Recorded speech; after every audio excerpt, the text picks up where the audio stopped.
both the nativity, the birth story, and the resurrection story are told by the evangelist through the eyes of a Mary and a Joseph. They're not the same Mary and Joseph. It's Mary of Nazareth and Joseph of Bethlehem in the birth story, and it's Mary of Magdala, and Joseph of Arimathea in the resurrection account.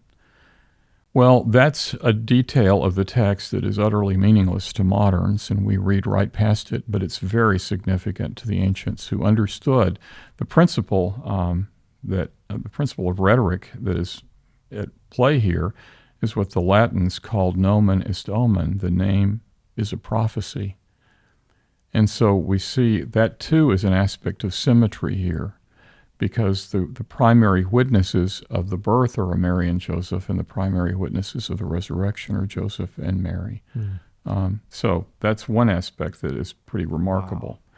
Wow. Another aspect that is truly remarkable is that Jesus, of course, Luke makes it very clear, comes forth from a virgin womb. Well, the virgin womb is where no man has lain. And Luke tells us that Joseph had prepared a tomb for himself, but there's a substitution. He gives it to the burial of Christ. But the tomb, Luke tells us, was carved out of rock, which reminds us of the manger.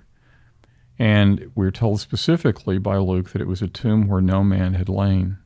Wow. That is, he's using the language of virginity. It had never been defiled in that sense by another burial. So there is this symmetry between the question is, who can come forth from a virgin womb? And the answer to that is no one without the supernatural intervention of God.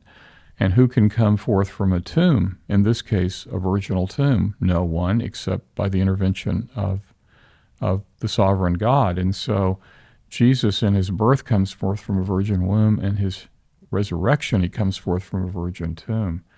It's really quite profound.